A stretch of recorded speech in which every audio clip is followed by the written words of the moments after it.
माननीय सांसद अरविंद धर्मापुरी जी।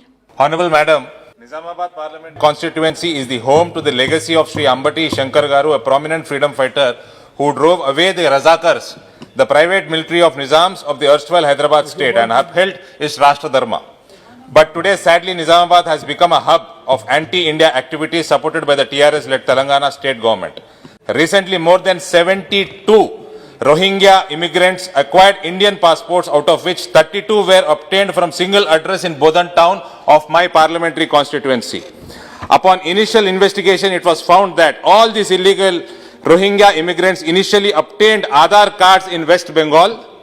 Further investigation pointed towards the fact that the state police department was hand in glove with these illegal Bangladeshi Rohingya immigrants, and that few police officers who went for police verification for the purpose of issuance of passports didn't perform their rightful duty. According to various media reports, it has been discovered that even voter identity cards have been found in possession of these illegal Bangladeshi Rohingya immigrants.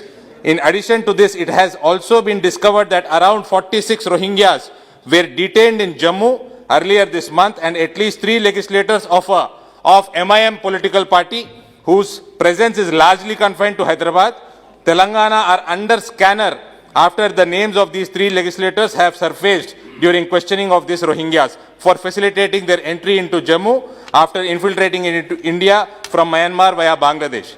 It can also be construed that the fact that police department was acting on behest of TRS and AIMIM against peace and harmony. This is serious issue of the Telangana state government compromising with the national security. Madam, यही Rohingya बैंसा में जाकर communal riots create किए थे, यही Rohingya पूरी तेलंगाना में spread होकर communal riots create कर रहे हैं, और वहां का सरकार जो काय का सरकार मुझे समझ में नहीं आता है, हिंदुओं का मर्डर हो रहा है, हिंदुओं का घर जल रहा है और हिंदुओं को ही जेल में डालते हैं। ऐसा सरकार केसीआर सरकार चल रहा है तेलंगाना में। Therefore, Honorable Speaker, ma'am, through you, I request the central government to initiate a fair inquiry and punish everyone involved according to the relevant laws in this regard. Thank you, madam.